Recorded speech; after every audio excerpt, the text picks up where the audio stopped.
kulanti wacan saaxiibayaal halkan waa barteena YouTube-ka ee National TV qodobada warkeena xilligan aad ku daawan doontaan waxa kamida madaxweyne Farmaajo iyo Fahad Yaasiin oo wada qorshe xilka looga qaadayo ra'iisul wasaare Rooble oo fadeexado kala duwan wajahaya qorshahaasi oo gabagabo maraya iyo ra'iisul wasaaraha cusub oo la diyaariyay ayaad warkeena ku daawan doontaan shirka golaha wada tashiga qaran oo gaaray heer kaamirada laga dhuunto natiijada kulankii maanta dhacay iyo wararkii ugu dambeeyay shirkaasi ayaan idin hayaa laba caruur oo mataana ahna waxa ay maanta ku dhinteen dab qabsaday hoygii ay ku noolaayeen wararka caalamka waxaan idin hayaa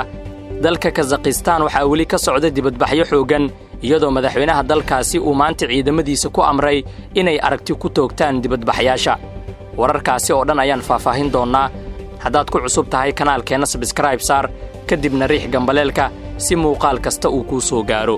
u diyaar garoow faahfaahinta qodobadaasi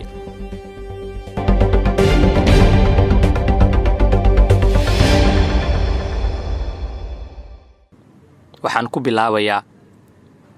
xog lagu kalsoonaan karo ayaa sheegaya in xafiiska madaxweyne Farmaajo uu ka socdo dhaqdhaqaaqyo siyaasadeed oo xoog leh taasi oo la soo warinayo in qorshayaal cusub la dejinayo qorshaha waxa si wada jir ah u dejinaya madaxweyne Farmaajo la taliyihiisa amniga qaranka Fahad Yaasiin Xaaji Daahir wasiiro iyo xildhibaano ka tirsan dawladda iyo sidoo kale la taliyaasha gaarka ah ee madaxweynaha xubno ka tirsan madaxtooyada ayaa noo sheegay in ay socdaan qorshe lagu magacaabayo ra'iisul wasaare cusub kaasi oo bedel u noqonaya Maxamed Xuseen Rooble oo ku fashilmay shaqooyinkii loo igmaday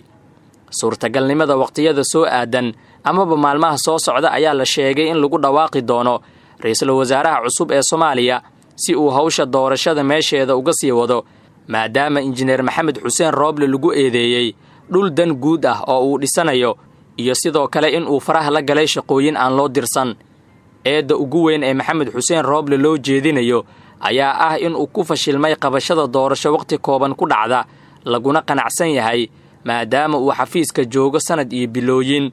arrimaha kale ee loo beegsanayo Rooble waxaa ka mid ah in uu faraha la galay shaqooyinka madaxweynaha qaranka Maxamed Cabdullaahi Farmaajo isaga oo ku doodaya kana codsanaya madaxda maamul goboleedyada iyo gudoomiyaha gobolka Banaadir in ay raali ka noqdaan in uu la wareego amniga qaranka balse isku daygaasi ayaa laga hor istaagay dastuurka ku meel gaarka ah ee Soomaaliya ayaa dhigaya in madaxweynaha uu yahay taliyaha guud ee ciidamada qalabka sida waxa kale oo dastuurku dhigaya in madaxweyne Farmaajo uu amniga kala wareegi karo kaliya madaxweyne cusub oo la doorto shirka golaha wada tashiga qaran oo wali ka socda magaalada Muqdisho ayaa lagu heshiin waayay arinta amniga taasi oo halis gelisay shirka madaxweynaha Jamhuuriyadda Federaalka Soomaaliya mudane Maxamed Cabdullaahi Farmaajo ayaa la tashiyadii u dambeeyay la yeelanaya dhinacyada ka agdhow si loo soo saaro digreetada magacaabida ra'iisul wasaaraha cusub iyadoo aan la ogeyn xaaladda dalka uu geli doono sida la saadaalinayo ra'iisul wasaaraha ayaa loo magacaabi doonaa mid ka mid ah shakhsiyaadka u dhow madaxweyne Farmaajo waxaana suurtagal ah in Cali Maxamed Geedi loo magacaabo ra'iisul wasaaraha cusub ee Soomaaliya inkastoo xaaladdu ay isbedeli karto waa tahay weli baahinta wararkeena ayaan ku guda jirnaa shirka golaha wada tashiga qaran ayaa weli ka socda magaalada Muqdisho iyadoo maanta kulanka uu ka duwanaa kulamadii hore uga dhacay caasimadda kulanka maanta oo intiisa badan looga wada hadlay tabashada ka soo laabatay kuraastii la doortay ee xubnaha golaha shacabka ayaa waxaa la soo sheegayaa in madaxda ay isfaham badan ka gaareen xubnaha shirka ka qaybgalayay ayaa isku afgartay in biri mar kale la isku soo noqdo iyadoo kulanka biri lagu heshiiyay inay ka soo qaybgalaan xubno matalaya golaha midowga murashaxiinta mucaaradka kulanka biri ayaa la filayaa in lagu soo afjaro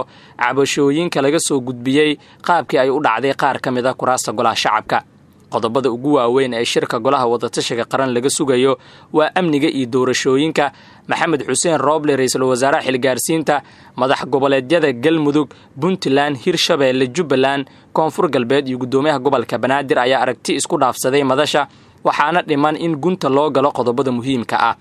xogo la helayo waxay sheegayaan in madaxda golaha wada tashiga qaran ay isku fahmi waayeen qodobka amniga Maxamed Xuseen Rooble iyo madax goboleedyada taabacsan ee kala ah Jubbaland iyo Puntland Siciidani Axmed Madoobe ayaa ku raacsan in amniga dalka lagu wareejiyo Maxamed Xuseen Rooble balse taasi waxa diidan madaxda maamul goboleedyada Galmudug koonfur galbeed hirshabeelle iyo guddoomiyaha gobolka banaadir kuwaasi oo sheegay in ra'iisul wasaare Rooble uu mas'uul ka yahay amniga doorashada balse uusan wax shaqo ah ku lahayn amniga guud ee dalka isla markaana amniga dalka looga dambeeyo madaxweyne Farmaajo. qodobkaasi dood adag ayuu dhaliyay waxaana lagu sigtay in qodobkan dartiisa uu shirka u burburo isla markaana madaxda ay ku laabtaan magaalooyinkii ay ka yimaadeen iyadoo maanta qodobka amniga meel iska dhigay isla markaana la xiray mowduucaasi oo dhan waxaana maanta kaliya laga doodayay qaladaadka ka jira doorashada iyadoo tan amnigana weli doodeeda ay meel taalo balse maanta aan la soo hadal qaadin. maalinta isniinta ah ayaa la filayaa sida uu qorshuhu yahay in la soo gabagabeeyo shirkaasi lagana soo saaro warmurtiyeed ku saabsan doorashada iyo amnigeeda. waa tahay qaybihii ugu dambeeyey ee warkeenna ayaan soo gaarnay. markana awdal 2 caruur oo mataano ah ayaa maanta ku dhintay dab qabsaday hoygii ay ku noolaayeen oo ku yaala degmada Dila ee gobolka Awdal gaar ahaan xaafadda Laanta Hawada. ciidanka dabdamiska Awdal oo gurmud u fidiyay ayaa damiyay dabka oo guriga wada haystay sidoo kalena caruurta guriga dusha lagaga xiray. ciidamada ayaa si degdeg ah goobta u gaaray waxaana ay damiyeen dabkii isla markaana waxay ka soo saareen halkaasi meydka caruurtii halkaasi ku dhimatay. caruurta ayaa ahaa mataano da'dooda lagu sheegay 9 bilood waxayna magacyadoodu kala ahaayeen Muna Cabdiraxmaan Jaamac iyo Mahdiye Cabdiraxmaan Jaamac. intaa kadibna ciidamada ayaa baarista iyo meydkii ku wareejiyay maamulka degmada Awdal. wararka caalamka haddaan eegno dalka Kazakhstan waxaa weli ka socda dibadbaxyada ballaaran xilli madaxweynaha dalkaasi uu ku amray ciidamada inay toogtaan dibadbaxyaasha iyagoo aan wax digniin ah u dirin. waa toogan kartaan digniin la'aan ayuu yiri madaxweyne Kassym-Jomart Tokayev. dawladda waxay sheegtay in laga hortagay dibadbaxyadii rabshadaha watay ee dalkaasi ka socday. madaxweynaha dalkaasi Kazakhstan Kassym-Jomart Tokayev ayaa codsaday in ciidamo loo soo diro kadib markii dibadbaxyaal ay galeen xafiiska duqa magaalada ugu weyn Kazakhstan ee Almaty. khamiistii warbaahinta dalkaasi ayaa baahisay muuqaalo muujinaya ciidamada dawladda oo rasaas ku furaya dibadbaxyaasha. wasaaradda arrimaha gudaha ayaa sheegtay in 26 dambiilayaal hubaysan iyo 18 ciidamada ammaanka ah lagu dilay isku dhacyada iyadoo madaxweynaha dalkaasi uu qalalaasaha ku eedeeyay waxa uu ugu yeeray argagixiso shisheeye ah. dibadbaxyo ballaaran ayaa axadii la soo dhaafay ka bilowday Kazakhstan kadib markii uu cirka isku shareeray qiimaha shidaalka dalkaasi.